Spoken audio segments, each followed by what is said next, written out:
Katika hii topic ya leo, I think ni moja ya topic ambayo nilikuwa nafikiri kwa muda mrefu sana.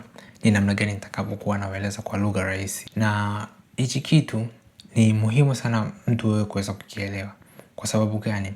Sasa hivi unahitaji kununua kompyuta na hujui kompyuta gani. Unahitaji kununua simu pia. Kwa hiyo, hii video itakusaidia wewe kuweza kuelewa ni simu gani, ndani yake kuna teknolojia gani. Lakini utapata katika high overview, katika ile uelewa ambapo utakusaidia kufanya machaguzi ambao ni sahihi. Kwa hivyo hakikisha umelike, subscribe pamoja na kushare na wengine.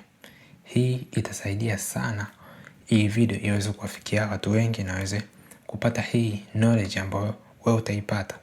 Na my cousin alikuwa anasema kwamba sitaweza kufikisha subscriber 100,000 huu mwaka. Na wewe hapo ndio una uwezo wa kuthibitisha kwamba kuna uwezekano wa mimi kupata subscriber 100,000. Utakachokifanya ni kusubscribe, kulike pamoja na kushare. So let's go back to the video. So kompyuta zilitengenezwa zamani sana.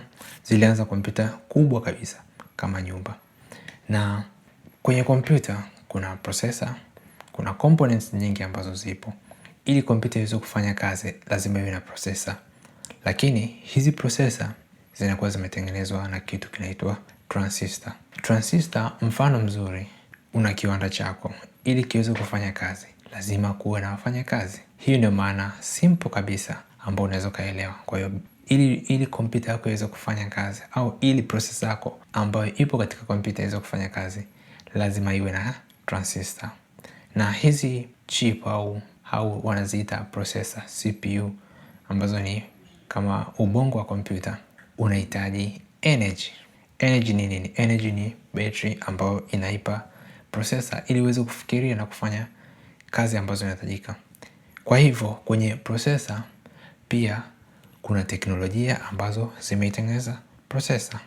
Na kila processor jinsi ilivyotengenezwa ina madhumuni yake. Mfano, kuna teknolojia ambayo imetengeneza processor ambayo inaitwa Times86, kwa sababu processor ziko za aina mbili.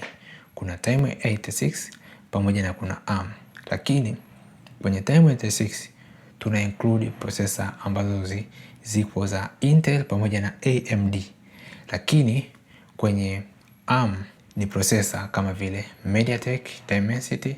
Tunaona kuna nyingine inaitwa Apple Silicon. Kuna processor nyingine inaitwa Qualcomm pamoja na processor nyingine ambayo inaitwa Snapdragon. Zipo nyingi, zinaweza zikawa nyingi zaidi ya hizo ambazo nimezitaja, lakini hizi ni mojawapo ambazo zipo katika ARM architecture. Kama unajua nyingine unaweza kaandika katika comment, naweza nikaifahamu zaidi.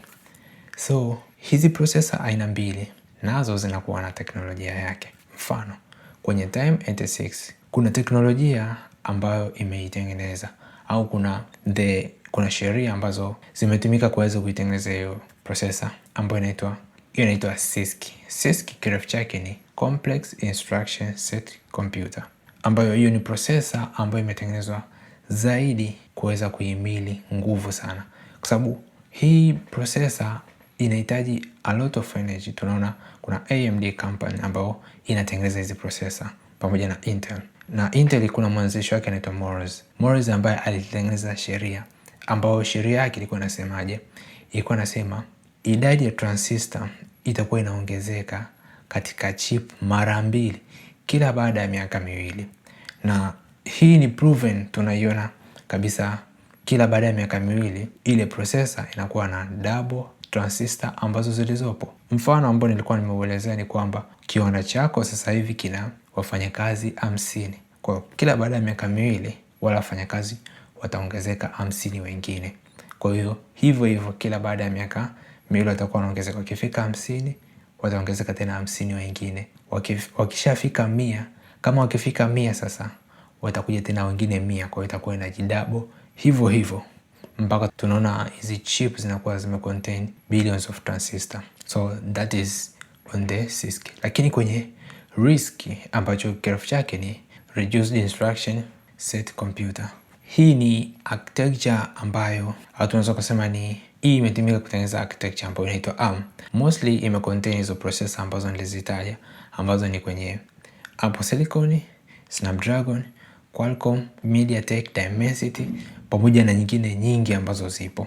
Lakini hizi ARM architecture zimekuwa zimetengenezwa specifically kwa ajili ya efficiency, kwa sababu kuna historia ambayo inasababisha hii chipu imekuja kutengenezwa, ambayo ni processor, ambayo kuna kampuni moja ambayo ilikuwa inatengeneza kompyuta, na kipindi kile ambacho kilikuwa ni kipindi cha mwaka 1983 ambapo walikuwa wanahitaji processor ambayo, kwa sababu hizi processor za Intel zilikuwa ni gharama zaidi, kwa walikuwa wanahitaji processor ambayo inaweza kufanya kazi kwa haraka lakini haitumii nguvu sana, kama calculator, graphics na vitu kama hivyo ambavyo vilikuwa inahitajika kufanya. So ndo hii architecture ya ARM ikatengenezwa. Kuna more improvement ambazo zimefanyika katika hii chip ya ARM.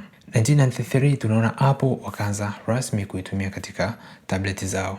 So ikaendelea hivyo na hivyo na hivyo mpaka tunaona hizi kompyuta nyingine zilikuwa zinatumia TM86 ambazo zilikuwa zinahitaji a lot of power then ziweze kufanya performance. Underneath katika hizi processor, nadhani kama ulikuwa unafuatilia sana kwenye hizi processor, once unakuwa unanunua kompyuta yako lazima ujue labda katika single core inakuwa ina performje na katika multi core performance yake inakuwaje. So single core performance pamoja na multi core performance ni vitu viwili ambavyo specifically kama wewe ambao unanunua kompyuta au simu unapaswa kuvielewa. Mfano kwenye single core performance, ufanyaji kazi wake ni kwa mfano mrahisi ambao unaweza kuuelewa. Mfano unaweza kuwa ni mtu mmoja unafanya kitendo kimoja. Mfano labda wewe ni mpishi, una uwezo wa kupika chakula kwa kimoja. Lakini ikija kwenye multi core, na simple example katika device, kwa mfano katika single core performance unaweza kuwa na simu yako then unafungua WhatsApp, unafungua Instagram, unafungua nini, that is a single core performance. Lakini ukija kwenye multi core performance, kila core kama ni 12 cores, unakwambia kompyuta yako ina cores 24 au core 12, inakuwa kila core inakuwa inafanya kazi kwa pamoja. Kwa zote zinakuwa inafanya kazi kwa pamoja ili kudeliver ile output ambayo inahitajika. Mfano cheza game, kwa hiyo kuna vitu ambavyo vinafanyika pale kwa pamoja. Kwa hiyo kila core inakuwa inabeba kazi yake. Nyingine labda inabeba kazi fulani, nyingine inafanya kazi fulani, nyingine inafanya kazi fulani. Hiyo ndio maana ya single core pamoja na multi core performance. Nao sasa kwenye hizi processor ambazo tumesema ni ARM, ambazo tunaziona sasa hivi ni most important chip ever created by human. Tunaona hizi processor zinakuwa more powerful kwenye AI, kwenye everything ambazo tunafanyika. Na reason ambazo tunaziona kwa sasa hivi, tunaona kuna Apple Silicon ambapo zimeanza 2020. Tunaona Snapdragon 8 Elite chip ambazo zimewekwa kwenye kompyuta za Windows. So tunaona the power ambazo zina deliver na zina sustain ile charge kwa muda mrefu. Sasa hizi processor tunaona zina win zaidi in terms of single core performance pamoja na multi core performance. Na advantage ya kubwa kabisa ya hizi ARM architecture ni kwamba inakuwa na uwezo wa kufanya kazi kubwa lakini inatumia nguvu kidogo, kwa sababu performance yake ni kubwa. Zimetengenezwa specifically kwa ajili ya kuwa na efficiency. So core ya kutengenezwa hii ARM architecture ni purposely kwa ajili ya kuongeza efficient katika machine. Kwa hiyo katika kila computer sasa hivi ambazo zinazalishwa, mara nyingi wanahama kutoka kwenye Intel, japo kwenye Apple Silicon hizi MacBook zote ambazo zinatengenezwa wameshift kabisa from x86 wakati kabisa katika ARM architecture, kwa sababu wameona ARM imewin. Na advantage ya kwa nini Apple wameshift ni kwa sababu wanahitaji kutoa enough, wanahitaji kutoa zile kompyuta uwezo wa kuwa na efficiency hali ya juu na kudeliver kitu ambacho yule mtu anachokitaka. Tunaona M5 ina uwezo wa connect katika 3 monitors at the same time na ni kompyuta moja. Kwa that is huge upgrade. Tunaona kwenye AI inakuwa ina push the limit. So make sure una subscribe katika channel so that you can get more and more videos like this. So tunaona sio kwamba hizi x86 hazina nguvu, zina nguvu sana, lakini changamoto yake kubwa ni kwenye zinahitaji energy sana, zinahitaji nguvu sana. Tunaona katika gaming mostly wanatumia hizo AMD pamoja na Intel chip, kwa sababu zinaweza kuperform katika multi-core vizuri kabisa ukikompare na kwenye ARM. So improvement inazidi kuongezeka, na I think umeelewa kwa kifupi zaidi jinsi hizi ARM architecture na Time86 architecture jinsi inavyofanya kazi. So I hope you guys utakuwa umeenjoy mpaka mwisho. Hakikisha umesubscribe, like na kucomment na kushare na wengine. Kama mess up anything,